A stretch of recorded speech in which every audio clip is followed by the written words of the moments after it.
Nous voici donc partis pour corriger la question numéro 7. Alors cette question n'aura plus rien à voir avec ce qu'on a vu auparavant.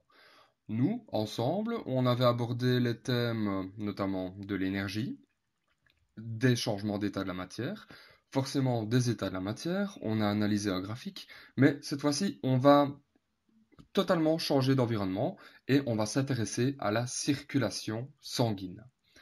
Je lis l'énoncé de la question 7. En tenant compte de la légende fournie, aucun de ces schémas n'est correct. Donc ça veut dire que dès le départ, on sait que sur les 5 schémas qu'on nous présente, il n'y en a aucun qui est bon. D'accord? On passe en revue les différents éléments de la légende. Premièrement, le cœur. Le cœur, je vous l'ai représenté sur cette dia. Ensuite, nous avons les muscles et finalement les poumons. Et on nous demande, comme question, schématiser ci-dessous correctement la circulation du sang entre les trois organes en utilisant la même légende. Avant de répondre à la question, je vais donc vous faire un rappel sur ce qu'est la circulation sanguine. Dans l'état actuel des choses, vous êtes censé savoir de quelle manière cela fonctionne, mais j'ai décidé de vous faire un petit rappel. J'ai donc choisi un schéma sur Internet qui résume plutôt pas mal les choses. Je vais mettre les différents éléments de la circulation en évidence. Voici le schéma global. Le premier élément à mettre en évidence, eh bien, ce sont les poumons. Les poumons, à quoi servent-ils? Eh bien, vous le savez, les poumons servent à capter de l'air, on respire de l'air, et de cet air, on va en extraire l'oxygène.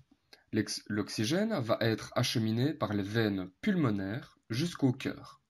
Le voici. Le cœur, son but, c'est quoi? Enfin, son rôle, c'est quoi? Eh bien, c'est une véritable pompe. Le cœur va pomper le sang de manière à le faire circuler dans le corps.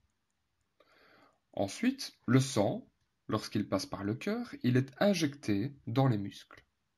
Finalement, dans les muscles, il se passe quelque chose d'assez important. L'oxygène qui était transporté par le sang va être donné aux muscles, entre parenthèses, en même temps que les nutriments, de manière à ce que la respiration cellulaire des cellules des muscles puisse se faire, et de cette manière-là, que les muscles puissent fonctionner. D'autre part, ces muscles-là vont consommer cet oxygène, consommer les nutriments et émettre des déchets. Les déchets de la respiration, par exemple, on pourrait parler de dioxyde de carbone et il y aurait différents déchets concernant la nutrition. Mais ici, ce n'est pas ce qui nous intéresse parce qu'on a mis en évidence dans les schémas un sang qui est riche en oxygène ou un sang qui est pauvre en oxygène. Donc ici, tout ce qui est les déchets tels que l'urée, etc., ils ne nous intéressent pas. Ces muscles vont donc émettre des déchets et concernant la respiration, c'est du dioxyde de carbone. Et donc, c'est ce qu'on dit, on parle ici de retour veineux. Le retour veineux, en fait, les veines contiennent un sang qui est moins riche en oxygène. Et bien, ce sang-là, il faut de nouveau qu'il soit pompé par le cœur. Il est pompé par le cœur et va être injecté dans l'artère pulmonaire pour de nouveau rentrer en contact avec les poumons.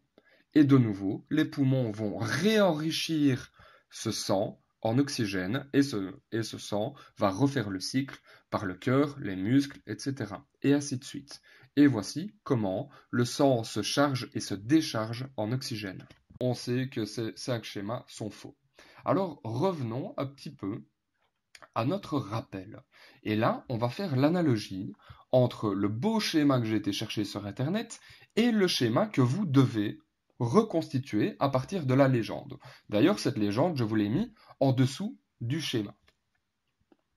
Premièrement, qu'est-ce qu'on voit? Les poumons. Les poumons qui vont enrichir l'oxygène. Eh bien, ces poumons, je vais les modéliser grâce à la légende. Ok, les poumons sont placés et le sang va se charger en oxygène dans cet organe. Donc, on peut dire que des poumons part du sang enrichi en oxygène, donc du sang riche en oxygène. Ce sang-là, où va-t-il aller? Eh bien, il va aller jusque dans le cœur pour être pompé. Je représente donc le cœur sur le schéma. Le cœur va prendre cet oxygène va prendre le sang, pardon, qui est enrichi en oxygène et l'envoyer vers les muscles. Donc, je peux représenter ce sang enrichi en oxygène qui part vers les muscles par une flèche pleine.